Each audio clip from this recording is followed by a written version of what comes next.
Time now to go all international here on Chaos TV. Oh yeah, all international. With the help of our friends at Momentum World, Michael and Saif are currently based in Hamburg, Germany, and are on their European Solidarity Corps volunteering placement at the same organisation, European Play Work Association. Hello guys, how are you doing? Hello, guys. Hi. Hello. Lovely to have you on the show, guys. Really good to have you live. Could you start by telling us a little bit about yourselves? Who are you and where are you currently based? I came from Tunisia, and I came to Hamburg 2 months ago to work as a volunteer with the European Play Work Association. And so, yeah, I'm just arrived. It's good. It's a challenge. It's a new experience, and I'm super excited for it. Saif, can you tell us a bit about your professional background, please? Okay, so I had a license like before master in business and communication. And after that, I had another, like I had master in business and communication, also same field, and I had at the same time another master in management, like but more in marketing. And before I came here, I used to work as an HR marketing consultant for a private company, like for 3 years. But I decided to come here, like for new experience, for a new challenge, because I've been waiting to do this, but I didn't have the time, neither the chance to do it. Like I was busy with the education, and then I directly started working. But with the COVID, like I had kind of issues at work, so I decided maybe this is the right time before it's too late. Because usually when at 30, I will not be able to be part of the SC program, volunteering program. So yeah, this is it. So this is my background. Amazing. What a transition from HR to going into a completely different direction. So, what's your connection to the sort of youth work side of this? Actually, I've been engaged in civil society since 2011, and I've been part of different organizations. Also, I've made or we made with my friends, like for example, in Tunisia, the first Korean Tunisian Culture Association that try to decrease, let's say, the stereotype about Asian people, and also to promote the Tunisian culture in Asia. Like we have been engaged with like different organizations, also our embassies that say in Tunisia, like Indonesia, South Korea, Japan, and China. We had different activities. Also, I've been part of another civil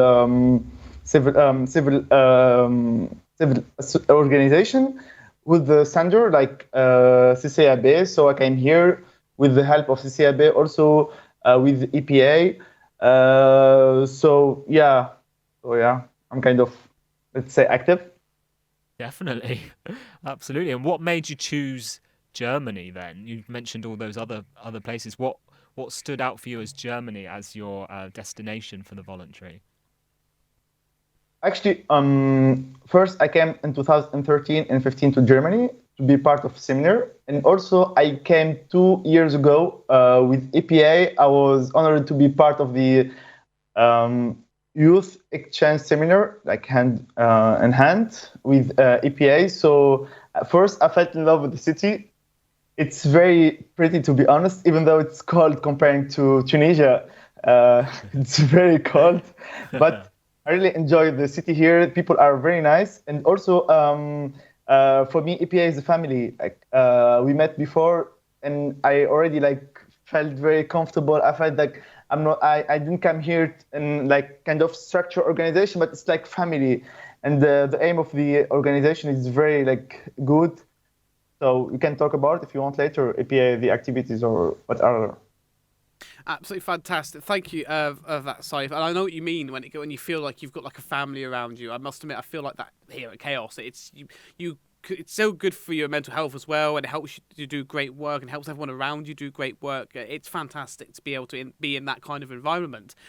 Could you tell us what kind of projects you've been involved with in the past a little bit more? You mean, sorry, by with EPA or like other activities?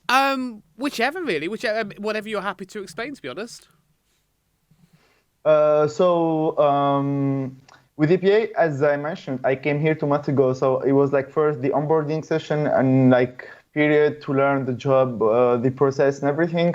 But as I said, I'm a volunteer, so I can do anything that like any job that I'm supposed to do it. For example, like preparing some, let's say, administration things and prepare the like online events or something. Even though like now it's very complicated because most of the events are postponed due to COVID. But yeah, so it's something, as I told you, it's very kind of different, and it's like to be here and work as a volunteer for like 1 year. So it's very different to be like go for a weekend, for example. Like I used to be or be part of an activity, try to help a little bit because I had like full-time job and I'm not very available. Like or let's say I'm not very available for civil activities, but now I'm full-time engaged. So it's very good and it's very interesting, and to be honest, I'm learning every day from this experience. And yeah. Amazing, yeah. It does sound great. And how are you finding? Obviously, you mentioned the pandemic. How's the volunteering working through that? To be honest, it was very, very complicated for me because in Tunisia, all the activities were postponed. We couldn't meet, we couldn't talk, and we tried to make some event activities. But to be honest, people there are not anymore into online events and activities, so it's kind of hard to try to gather people in an online meeting or together. And but yeah, now things are getting better, even for us, like EPA. Hopefully, like in a few months, we'll be able to organize like seminar or events, physical, not only online. And this is something very good because, to be honest, the situation here is getting better. And yeah, but it was a tough period. It was a very hard period, and also not only at the let's say civil like civil society activities, also in professional level, or even like for our mental health and everything. It was kind of hard. And for me also, by losing my job, let's say, or having problem, let's say, not losing my job, and it was complicated. And not only for me, like it was the like 80% of my let's say like people around me, like entourage. But it's yeah, it's hard, but now it's getting better. Let's hope for the best. Absolutely, yeah, absolutely. I feel you on that one completely. It's not been easy at all. I can only imagine what it's been like for you. But I'm really glad to hear, like you said, things are getting better out there. Fingers crossed for everyone that stays the same way. I'm gonna try and talk to Michael again. We've had a little bit of techie wizardry. Michael, I hope, are you there? Are we able to talk now?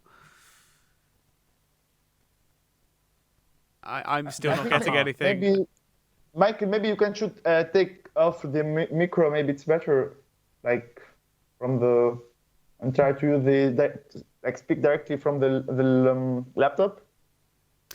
I can only apologise to you, Michael. I want to get you in on this, obviously. I'm not trying to ignore you. Please don't think I'm doing that. But what we'll do is we'll continue Michael, come and help me, Michael. What we'll do is we're going to go to a video that we had, a little short film we have planned for you now. And we'll be back with you after this.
Lovely stuff there. Now, I believe, Michael, you're going to be telling us a little bit about this film. Yeah, I can do. If you guys can hear me now. Oh, we can now. Absolutely. Thank you very much. Okay. So yeah, this was a international youth exchange, which is one of the primary things that EPA do internationally. I'm part of the East-West exchange, so participants from Eastern European countries and then places like the UK and Germany come together to discuss what issues they're facing. As I said, this project was Youth Find the Power, and it was hosted by my group, the Liverpool group. And it was about how young people at the moment sometimes don't feel so engaged in politics and don't feel as though they have the power to change anything. And we wanted to try to show young people that they do have the power and they can make changes to the world as a whole. And in the future, these will be the young people that will be in positions of authority somewhat. And that's what we kind of hope to achieve, to show that they do have that ability to make changes for the better for the future. Absolutely. Can you just remind us of the name of that organisation and obviously whatever else you feel like you can share with us, because it sounds brilliant. Yeah, absolutely.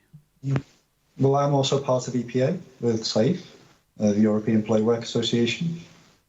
And EPA has a sister organisation based in Liverpool, which is EPA Liverpool. And the sub-organisation for that is Up for Change. Absolutely fantastic. Thank you. Can I quickly go back to Saif as well? We were obviously what we were talking about earlier. What made you decide to take up the opportunity presented to you during these testing times? Actually, as I mentioned earlier, I came to Hamburg like 2019, and I was part of this EPA seminar, and I was kind of affected in a good way of the values of the organization.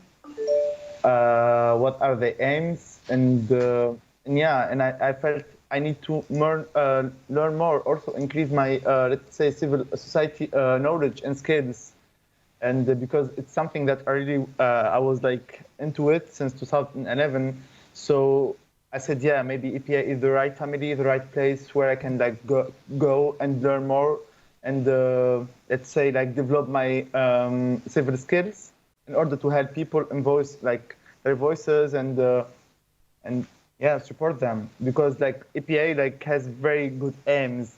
It never like talks for young people. It talks with them, and also it sees the opportunity for them. So it's very interesting for me.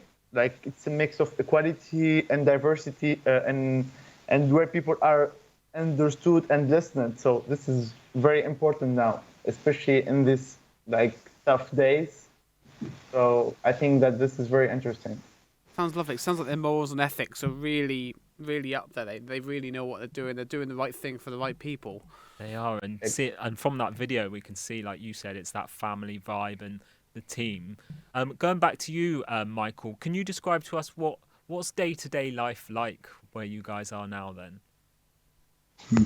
Well, I've been here a little longer than Saif. I've been here for 7 months. So when I first arrived, things were, they looked positive. We were going to meetings, we were beginning preparations for various projects in Berlin, or the youth exchanges around Europe, seminars, and then things started to slow down a little because of the pandemic. And then things slowed down, as I say, and there was less to do, but then things have started to pick up again, and now the day-to-day is, as Saif said, administration stuff, planning projects, hopefully for around autumn, like a youth exchange in Slovenia, a youth exchange in Hamburg, and a seminar in Liverpool. And yeah, trying to get those groups together from around Europe, trying to organise accommodation, and in my case, going over documents that are sent to places like Erasmus and the EU and the Council of Europe, because those documents are often written in English. So I need to go over those documents and make sure everything's okay before they're sent off to the relevant bodies. Wow. Brilliant stuff. Also, Saif, going to ask you something very similar. What does your life in Germany look like at the moment? Obviously, with things slowly getting better. To be honest, it's very exciting because I came from a totally different culture, let's say, and so I came from Tunisia. It's Mediterranean. It's sunny.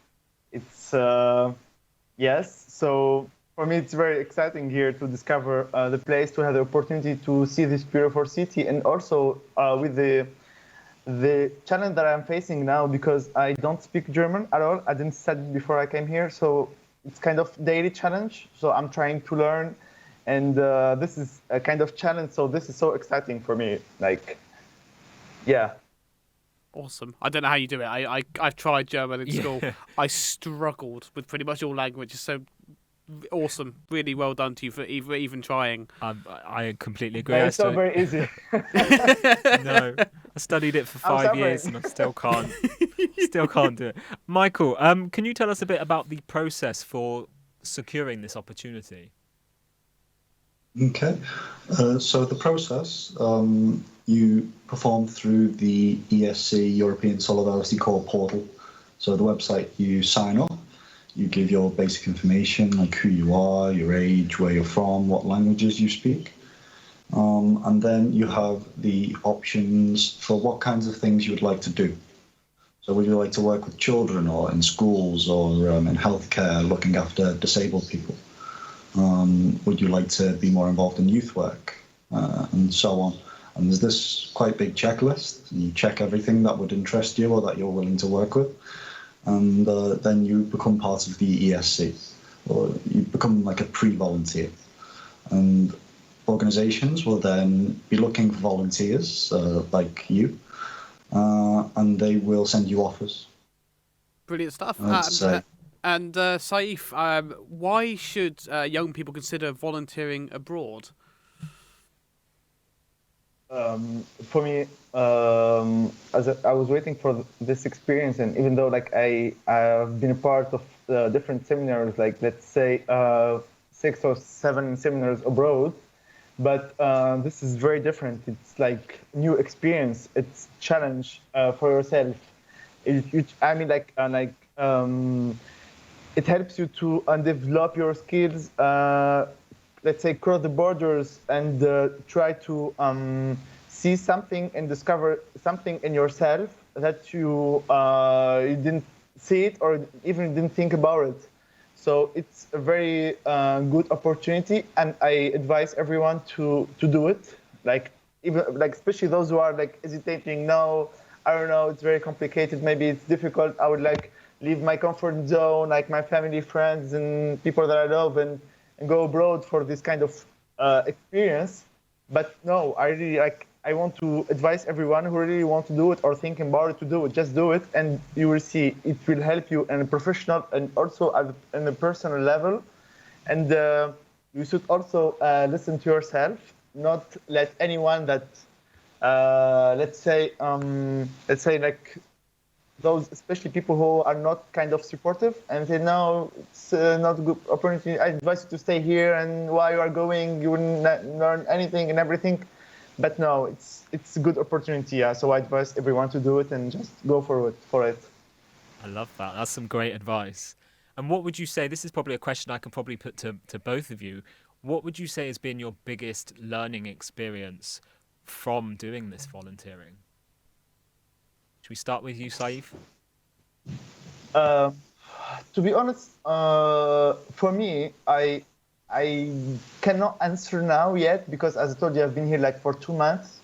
But for me, the challenge is I left my comfort zone, people around me, family, and a job that I decided to quit and wait for like months or let's year because I had issues while coming here, visa issues. Like I was supposed to come in September with Michael, but with the embassy issues, the embassy was closed, and I was obliged to wait for like 6 months to get responded for the embassy.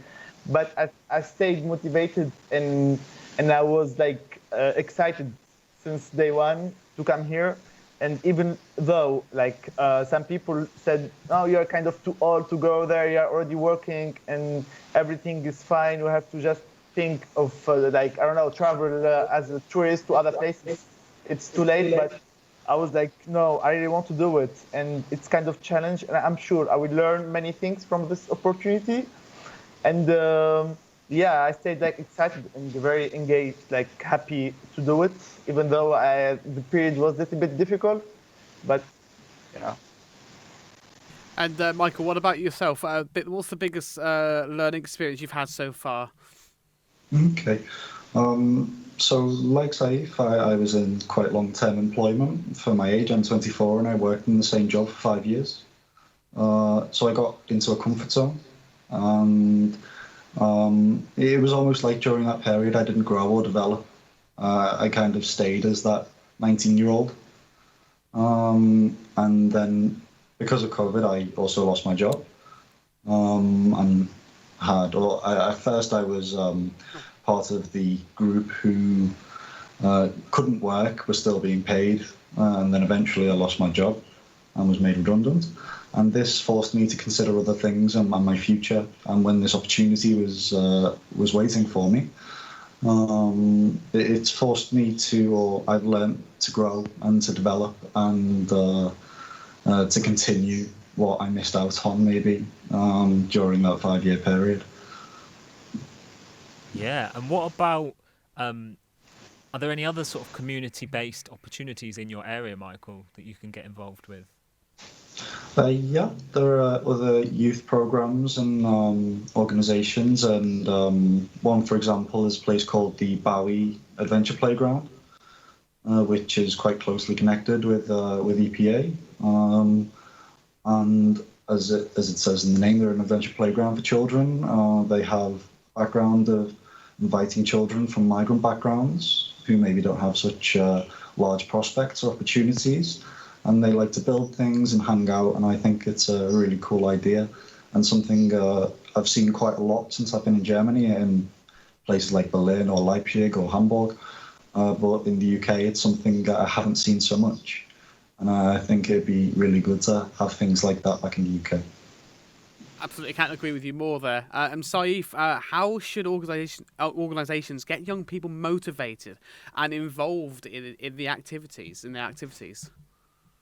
actually depends on the content. For example, for me, I've been like volunteering with a very interesting like organization. It's called Spielaktionen, like action game or game action. And the aim of this organization is to help kids, especially in camps. So they have like big vans, like full of games. And so we go to camps of refugees to spend like 5 hours with them and play with them, try to share joy and happiness, and something very, very, very, very good for me. And also, I could use my Arabic skills, like so. It's very nice. I like that. And Michael, what upcoming projects of yours is there anything you'd like to share with us and the audience today? What have you got coming up? Yeah, I can do. Two projects that I'll be involved in, hopefully around autumn. One is a youth exchange in Hamburg, and the second being a seminar in Liverpool. So the youth exchange, the theme translated into English is "Give Us That Beautiful Life," and it's kind of a broad topic. But what is a beautiful life to you? What would it take to make your life beautiful? And trying to respect and admire the diversity that our world has. And also to respect people's dignity. So that's what that project is about, and that'll be a 2-week project. First week being a little more north, near the Baltic Sea, and the second week being in the city of Hamburg. And the second project, the seminar in Liverpool, which is an idea we had to form from the base up since I've been here. And that is to try to show young people how to start their own youth initiatives. So how to start their own programs, their own projects, how to be involved, and how to find as the EPA says, or how Christobata, one of our dear colleagues, says, we like to liberate the money because EU or Erasmus or the Council of Europe, they have these pots of money that get divided out to many organisations that apply. And as I say, we like to liberate some of this money for our projects. And we want to teach young people how they can do this and create more projects, because I believe such projects, they change my life. I can name dozens and dozens of people from around Europe whose lives have been changed by such projects. And I believe there should be many, many more people whose lives are changed by such projects.